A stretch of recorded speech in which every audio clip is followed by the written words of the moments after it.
These candidates are conducting individual tactical training. They are being trained on everything from medical tasks, hand grenades, to different types of weapon systems. All of these tasks they must be familiar with before testing to earn the badge of an expert. This week, they're doing station training, as compared to next week where they're going to do a tactical lane, which employs a scenario that's based on what they could expect to see in combat. So they don't get to see any of that this week. That's part of the challenge for them next week, is to put these skills they learn now together and execute them while in combat conditions. So they won't be going just here and stopping and training. They'll just continuously moving with enemy and everything else going on around them.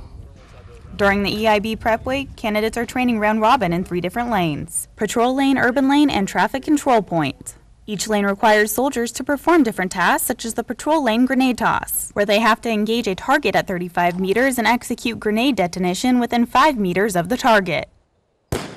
All people are different. You have one person that's very good at a tedious task, but something simple, they want to overanalyze or overthink it. Let's just say, for example, throwing a grenade. Well, it's kind of like a baseball or a football, and most, if not all, Americans engage in one of those 2 sports, but that grenade throw will get a lot of people.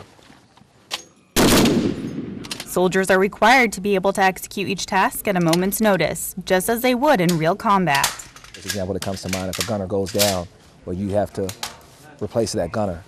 And if you're not familiar with the .50 caliber machine gun or the Mark 19 grenade launcher, it's going to be a bad day.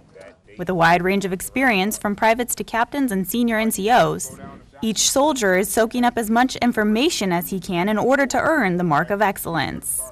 By the end of the train-up, the difference in experience shouldn't matter anymore. They should all know how to complete the tasks to standard in order to earn the EIB and be able to execute them in a combat scenario. Obviously, it's easier for some of the more seasoned guys coming in because they've done this multiple times, whereas your junior soldiers coming in, this is the first look at it. On the flip side of that, many of the senior guys have learned bad habits or unit SOPs that are going to interfere with their ability to do the tasks, where the guy with the clean slate there is going to, from the get-go, pick it up for the first time and pick it up correctly. So being inexperienced isn't necessarily a disadvantage for EIB. Approximately 800 candidates are participating in this year's strenuous week-long test. But historically, only 15 to 25% of the soldiers who test will actually earn the Expert Infantryman's badge. Pull, observe, push. Katie Cook, Fort Benning TV. At that point, you're going to